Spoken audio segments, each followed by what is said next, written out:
Love ಮುತ್ತು, ಏನೋ ನಿನ್ ಹಣೆ ಬರ, ಹೀರೋ ಆಗ್ಬೇಕಾದ ನೀನು. ಹಿಂಗ್ ಯಾರೋ ತಿಂದಿದ್ ಎಂಜಲ್ ತಟನ್ ತೊಳಿತಿದ್ಯಲ್ಲೋ. ಅಯ್ಯೋ, ನಿನ್ ಇಮೇಜ್ಗೆ ಏನ್ ಆಗ್ಬೇಡ. ಚಿತ್ರಾನ್ನಕ್ಕೆ ಹೋದ್ ಮಾನ ತಿನ್ನ ಕೊಟ್ರು ವಾಪಸ್ ಬರಲ್ವಂತೆ. ಇರ್ಲಿ ಇರ್ಲಿ. ಹೋಟ್ಲಲ್ಲಿ ಸಪ್ಲೈರ್ ಆಗಿ ಕೆಲಸ ಮಾಡಿದೆ, ಹಾಲು ಪೇಪರ್ ಹಾಕೊಂಡು ಫುಟ್ಪಾತ್ ಮೇಲೆ ಮಲಗಿದ್ದೆ, ಪಾರ್ಕಿಂಗ್ ಅಲ್ಲಿ ನಿಂತಿರೋ ಗಾಡಿಗಳನ್ನೆಲ್ಲ ತೊಳೆದು ಜೀವನ ಮಾಡಿದೆ. ಯಾಕೇಳು ಹೀರೋ?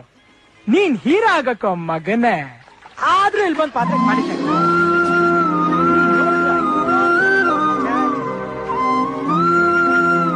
ಹಣ ಇಟ್ಬಿಟ್ಟು ಅಭ್ಯಾಸ ಬಿಡೋಣ ಅಂದ್ರೆ ಇರೋದೇ ಒಂದ್ ಕಿತ್ತೋಗಿರೋ ವಾಚು, ಅದನ್ನು ಬೇಡ ಅಂತಾನೆ.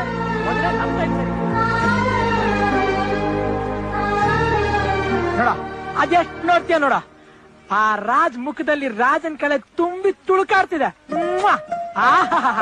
ಮಗನ್ನೇ, ನಾನ್ ದೊಡ್ಡ ಹೀರೋ ಆದ್ಮೇಲೆ ಪೇಪರ್ನವರು ಟಿವಿಯವರು ಮಾಡೋ ಇಂಟರ್ವ್ಯೂಲೆಲ್ಲ ನನ್ ಕಷ್ಟ ಸುಖನೆಲ್ಲ ಹೇಳ್ಕೊಂಡ್ಬಿಡ್ತೀನಿ. ಅವಾಗ ಅವ್ರಿಗೆಲ್ಲ ನನ್ ಮೇಲೆ ಸಿಂಪತಿ ಬಂದ್ಬಿಡುತ್ತೆ. ಮುತ್ತು ಬೇಜಾನ್ ಕಷ್ಟಪಟ್ಟು ಮೇಲ್ ಬಂದಿದ್ದಾನಂತ ನನ್ ಪಿಕ್ಚರ್ ಎಲ್ರು ನೋಡ್ಬಿಡ್ತಾರೆ. 25 ವಾರ ಗ್ಯಾರಂಟಿ. ಮುತ್ತು, ನೀ ಸ್ಟಾರ್ ಕಣೋ, ಸೂಪರ್ ಸ್ಟಾರ್ ಕಣೋ. ಹೇಗಿದ್ದೀರಾ? ಚೆನ್ನಾಗಿದ್ದೀನಿ. ನೀವ್ ಹೇಗಿದ್ದೀರಾ? ಹಾಗೆ ಇದ್ದೀನಿ. ಹೇಳಿ. ಪ್ರೀತಿಸೋ ಹುಡುಗನ್ನ ನೋಡ್ಬೇಕು ಅನ್ನಿಸ್ತು, ಅದಕ್ಕೆ ಬಂದೆ. ರೀ, ನಿಮ್ಗೆ ಏನಾರು ತಲೆಗಿಲೆ ಕೆಟ್ಟಿದ್ಯಾ? ಇನ್ನೂ ನನ್ನ ಲವ್ ಮಾಡ್ಬೇಕು ಅಂತ ನಿಮ್ಗೆ ಅನಿಸ್ತಾ ಇದ್ಯಾ? ಯಾಕೆಂದ್ರೆ ನನ್ನ ಹುಡುಗ ಪಕ್ಕಾ ಒರಿಜಿನಲ್ ಅಂತ. Once again I love you.